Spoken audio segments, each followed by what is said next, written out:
The book of Deuteronomy chapter 30, verse 1. And it shall come to pass when all these things are come upon thee, the blessings and the curse, which I have set before thee, and thou shalt call them to mind among all the nations, whether the Lord thy God hath driven thee. This is a prophecy now. And shall return unto the Lord thy God, and shall obey his voice according to all that I command thee this day.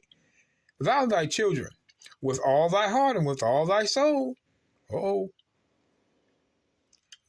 That then the Lord thy God will turn thy captivity and have compassion upon thee. Grace. And will return and gather thee from all nations, whither the Lord thy God hath scattered thee. Here we go. If any of thine be driven out unto the outmost parts of heaven. Now remember, if any of thine, the children of Israel, be driven out by who? God, unto the outmost parts of heaven. Outmost parts of heaven. From thence will the Lord thy God gather thee. And from thence he will fetch thee. So what I want you to see is if any of your children be driven out unto the outmost parts of heaven. Outmost parts of heaven now. So let's get Nehemiah 1 and 9. Nehemiah 1 and 9. Because, brothers and sisters, Christians, they try to downplay the prophecy. They always have. They downplay prophecies, and so you won't know how to put the doctrine together in completeness. I'm going to show you what I'm talking about. Nehemiah 1 and 8. Remember, I beseech thee, the word that thou commandest thy servant Moses, saying, if ye transgress Israel, I will scatter you abroad among the nations. Scatter you abroad. I will scatter you abroad among the nations. That's why it says in the book of James, chapter 1, not 12, James chapter 1. The book of James chapter 1, verse 1. James, a servant of God and of the Lord Messiah, Christ, to the 12 tribes which are scattered abroad, greetings. Let me read that again. James, a servant of God and of the Lord the Messiah Christ, to the 12 tribes which are scattered abroad. Greetings. So back to Nehemiah.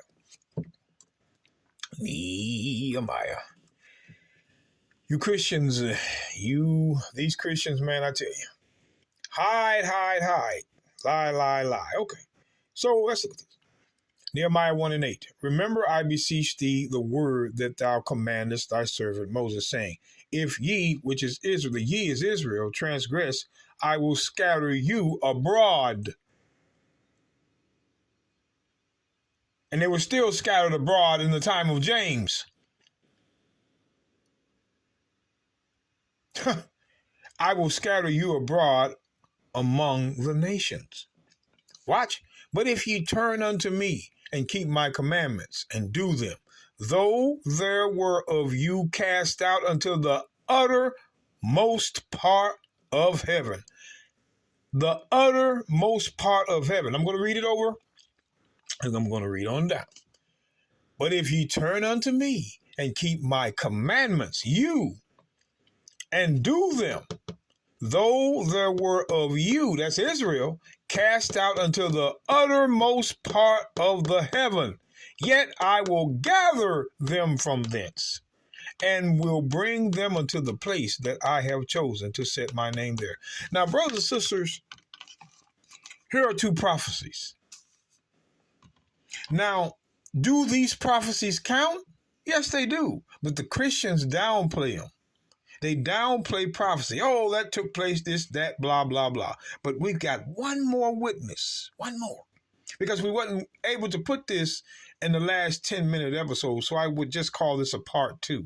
Let's go to the book of Mark. See, it's important to know verse after verse, precept upon precept. Mark chapter 13. Now remember, but if ye turn unto me and keep my commandments and do them, though there were of you cast out unto the uttermost part of heaven. Let's go to Mark 13. Uttermost part of heaven. You.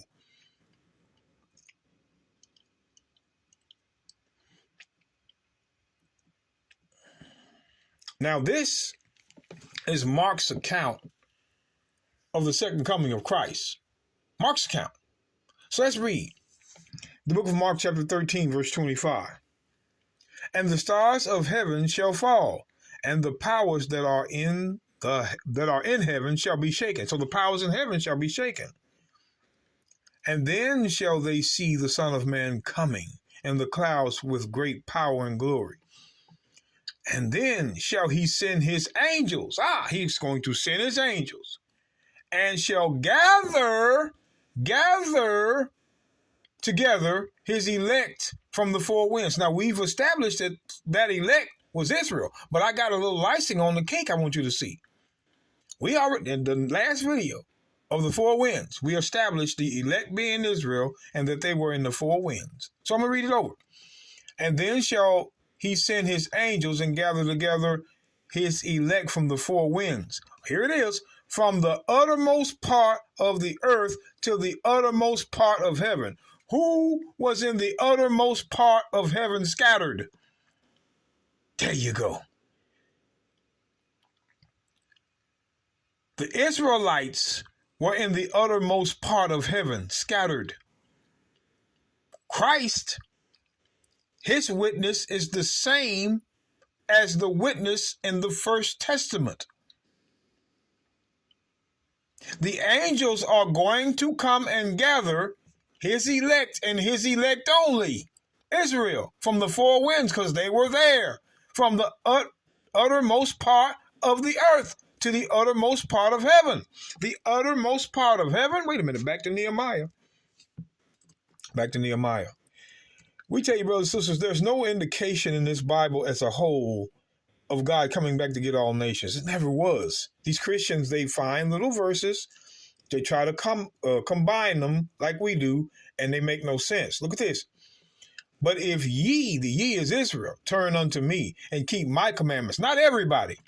He didn't ask everybody to keep his commandments while you try to use Acts 17 and 30. No. Turn unto me is to repent. But if ye turn to me and keep my commandments and do them, though there were of you cast out unto the uttermost part of heaven. Uttermost part of heaven. You cast to the uttermost part of heaven. The book of Mark. You Christians. Christians want to be in on a salvation that's not for them. It's not. We know who Christ is coming to gather.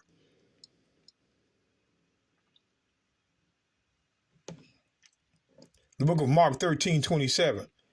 And then shall he send his angels, and they shall gather together his elect from the four winds, from the uttermost part of the earth to the uttermost part of heaven. Who was in the uttermost part of heaven? His people, and his people alone. And that's who Christ is going to come and gather, his people. See, Christians, they avoid the witness. The witness is for sure. The Bible had already prophesied Israel was going to be gathered from the outmost or the uttermost parts of the earth where they were scattered. Christ just confirms it right here. So you Christians shouldn't have nothing to say, right?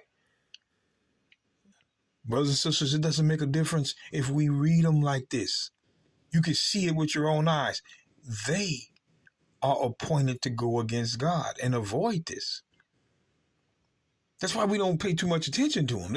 They're going to avoid it. They can see it as you and I, but for $1, for notoriety, whatever. They still try to say, oh, all can be saved. Let's take a couple of Paul's verses and manipulate them. You understand, brothers and sisters, that this here is the battle that is not of flesh and blood. This is the battle Ephesians 6 and 12 is going into down. People willing to lie against the eternal one for a man and a prize.